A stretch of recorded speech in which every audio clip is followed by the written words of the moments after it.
అందరికీ నమస్కారం అండి. నిన్న నాకు ఒక సోదరి లేకపోతే సోదరుడు తెలియదు, ఆడమగ నాకు తెలియదు కానండి, ఒక కామెంట్ పెట్టారు. నేను ఒక వీడియో చేశాను. ఆ వీడియో కూడా మాకు సంబంధించిన వ్యక్తి ఆవిడ. ఆ అమ్మాయి మాకు సంబంధించిన వ్యక్తి చాలా కష్టాలు అనుభవిస్తుంది. తీరం తక్కువ పనులు చేసేసుకుని జీవితాన్ని అస్తవ్యస్తంగా చేసేసుకుంటుంది. ఎంత చెప్పినా అమ్మాయికి అర్థం కావట్లేదు. గొళ్ళుమంట ఫోన్ చేసినాక ఆ సమస్య చెప్పింది నాకు. ఇలా పిల్లాడి దగ్గర అప్పు చేసాను అని చెప్పి నాకు చెప్పింది. చెప్పిన దానికి ఏమ్మా అనేసి అడిగితే ఇంకేం చెయ్యాలో అర్థం కాని పరిస్థితిలో ఏదో చెప్పింది. తర్వాత ఏదో దానికి సొల్యూషన్ చెప్పాను, పరిష్కారం చేసుకోమని చెప్పి ధైర్యం చెప్పాను అనుకోండి. కానీ అది ఎవరికి ఇబ్బంది కలిగిందో ఆ మాట వల్ల నాకు తెలియదు కానండి. అది ఏమని పెట్టారంటే మెసేజ్ పెట్టారు నాకు, అన్నీ బాగుంటే మేము కూడా నీతులు చెప్తాము అని చెప్పారు. నేను ఎవరికి నీతులు చెప్పలేదమ్మా, సమస్య పరిష్కారం వెతుక్కోమని చెప్పాను.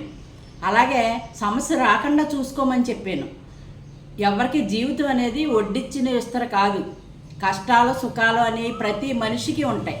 నేను ఎన్నో కష్టాలు దాటుకుని బయటకు వచ్చిన దాన్ని, సావు అంచుల్లోకి ఎన్నోసార్లు వెళ్ళిపోయి వెనక్కి వచ్చిన దాన్ని.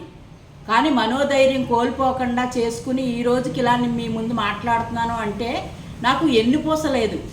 మీకు తెలుసో తెలీదు, ఎన్నుపూస లేదు, ఇరిగిపోయిన దాన్ని అతికేరు రాడ్లు పెట్టి. ఈరోజు ఇలా మాట్లాడుతున్నాను అంటే నా మాట వల్ల ఒకళ్ళకి కాకపోతే ఒకళ్ళకైనా మంచి జరిగితే చాలు భగవంతుడా అని కోరుకునే వ్యక్తిని నేను 36 సంవత్సరాల నుంచి ఏలూరులో ఫ్యామిలీ కౌన్సిలింగ్ చేస్తున్నాను.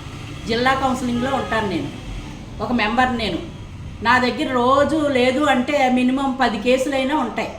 10 మందికైనా పరిష్కారం చూపిస్తూ ఉంటాను. 10 మందిలోనూ ఒకరికైనా న్యాయం జరుగుతుంది కదా అనే ఉద్దేశంతో నేను వీడియోలు చేస్తాను. అలాగే కొంతమంది లాయర్లు, కొంతమంది నాకు బాగా అత్యంత ఆప్తులైన ఒక జడ్జి గారు సలహా మేరకు ఇలా కూడా పెట్టండి, పెడితే ఎవరికైనా కొంచెం ఇబ్బంది ఉన్నవాళ్ళు ఉంటే నిజమే కదా ఆవిడ చెప్పారు అని అనిపిస్తుంది కదా, దానివల్ల అయినా ఒక ఉపకారం జరుగుతుంది అనేసి అన్నారు. నాకు ఏంటంటే నా కాన్సెప్ట్ ఏంటంటే, నేను పోలీస్ స్టేషన్లో ఒక 8 సంవత్సరాల కౌన్సిలింగ్ ఫీల్డ్ చేశాను. నన్ను వేసుకున్నారు అందులో. ఎందుకంటే నా మాట తీరు నచ్చో లేకపోతే నేను చేసే విధానం కుదిరో ఏలూరులో చేస్తున్నారు కదా మీరు, మాకు కూడా చేయండి అని పోలీస్ స్టేషన్లో వేసుకున్నారు. బోల్డ్ మంది సిఐలు ఎస్ఐలు అందరి దగ్గర నేను పనిచేశాను. ఈరోజు కూడా ఆ గుడ్ విల్ అలాగే ఉంది. ఎంతోమంది కేసుల వాళ్ళు వచ్చి నన్ను పలకరిస్తూ ఉంటారు. నేను మర్చిపోతాను, వాళ్ళు మర్చిపోరు. అమ్మ మీరు పలానప్పుడు అనేసి చెప్తూ ఉంటారు. అది ఉపకారం పొందితేనే కదా నన్ను పలకరించేంత ఇది. అలా అని నేను ఎవరి నుంచి ఏమి ఆశించో ఇంకో రకంగానో చేయనమ్మా. నాకు ఒక వ్యాపకం. అది వ్యాపకం అంటే ఏంటంటే ఆధ్యాత్మికంగా నేను ఉండేది గుడిలో ఉంటాను, కాపురమే గుడిలో ఉంటాను, దేవుడు సేవ చేసుకుంటూ ఉంటాను. అది నా మాట వల్ల ఒకళ్ళకి మంచి జరిగితే పుణ్యం అన్నీ ఆడ సంసారం నిలబడుతుంది అనేసి ఒక ఆదర్శవంతమైన జీవితం గడపటం కోసం నేను ఈ ఛానల్ పెట్టుకున్నాను.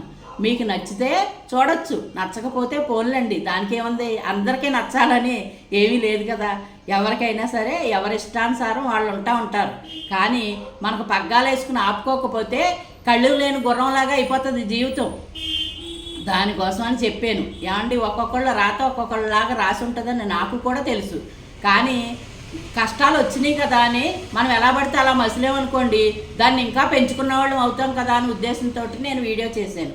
అది మీకు ఏ రకంగా అనిపించిందో అది ఏంటో నాకు అర్థం కాదు. వరగరగా మీరు నన్నేమి ఇంకో రకంగా మాట్లాడలేదు. అమ్మ అనే సంబోధించారు, కరెక్టేనండి. నేను అమ్మ స్థానంలోనే ఉన్నానండి. నన్ను అందరూ ఎక్కువ అమ్మ అనే పిలుస్తారు. ఎందుకంటే గుళ్ళో మంచి చెట్లు అడుగుతాకు వస్తారు, ఈ కౌన్సిలింగ్ మాటలు అడుగుతాకు వస్తారు, మా ఇంట్లో ఈ సమస్య ఉందండి ఏం చేస్తే బాగుంటుంది ఓ సలహా చెప్పండి అని వస్తూ ఉంటారు.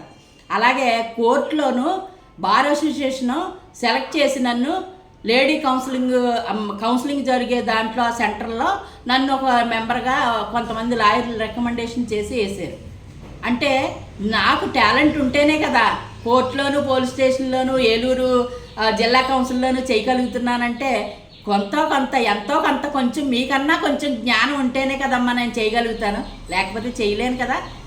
మీరు వేరు, నేను వేరు. ఎందుకంటే నా అనుభవం పాఠాలు అయ్యి, నేను రోజు చూసే కేసులు, రోజు వినే మాటలో నా దగ్గరికి వచ్చే కేసులను పెట్టే నేను చెప్తాను తప్ప ఏ వ్యక్తి మీదో ఒకళ్ళ కుటుంబం మీదో టార్గెట్ చేసి నేను ఎప్పుడు అలా చెప్పను.